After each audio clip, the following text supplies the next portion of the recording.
This is about question 3 on a worksheet from April 2nd, 2020. So the question is, if the price of insulin and the price of vitamins both increase by 20% because of a decrease in supply, which good will see its quantity demanded fall more in percent terms? Okay, so these are two separate scenarios. Don't try to mix them together and think about effects on each other. Just treat each one as a separate scenario. Okay, and for vitamins, we really want to think about the vitamin supplements rather than just vitamins in general, because you can get vitamins from all kinds of sources. I probably got some vitamins from the coffee I just drank. It's probably not very much, but there's probably some in there. All right, so as usual, we start out with demand and supply. And this is about how the quantity demanded changes when the price changes by some percent. So what's the relevant concept? That's right, elasticity, the elasticity of demand. And the question is about shifts in supply and about two different goods that may have different elasticities. Okay? So we know we're going to have a shift in supply. Okay, and we have two goods. Insulin and vitamin supplements.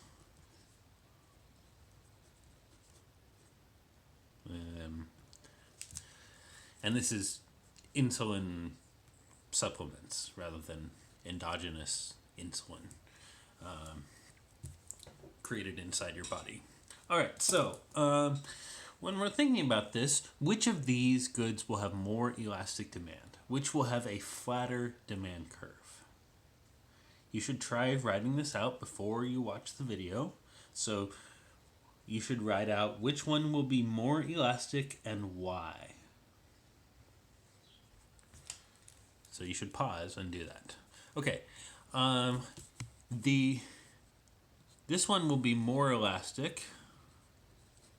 Demand will have more elastic demand, and this one will have more inelastic or less elastic demand.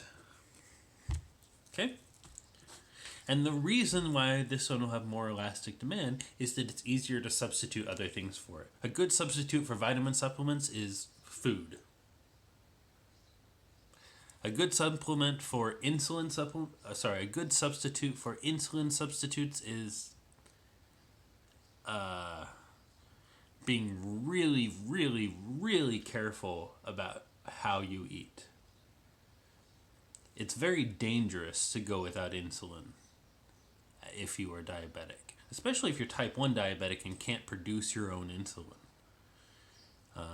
That can be very dangerous. Okay, so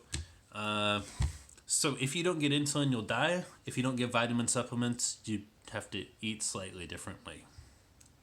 Okay, so this one is easy to substitute for other things. This one is hard to substitute for other things. And that means that the demand curve for insulin will be more inelastic.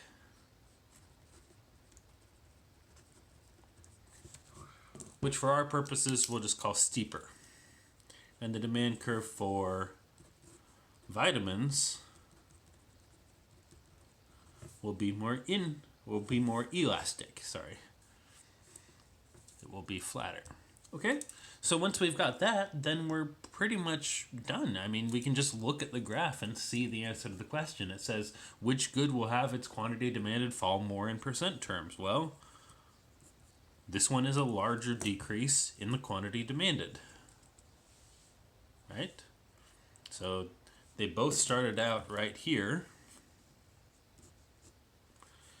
And insulin quantity demanded fell a little. Vitamin supplement quantity demanded fell a lot. And that should be intuitive for you. Insulin is a necessity. If you don't get it, you die. So when the price goes up, we shouldn't expect people to buy a lot less. Whereas if the price of these vitamin supplements goes up, people can find alternatives. and so they'll buy a lot less.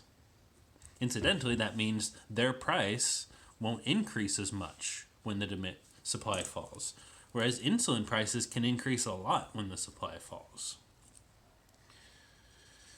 So because people have to buy this in order to live, when the supply is moving up and down, that will mostly just drive up and down the prices and won't change their quantity very much.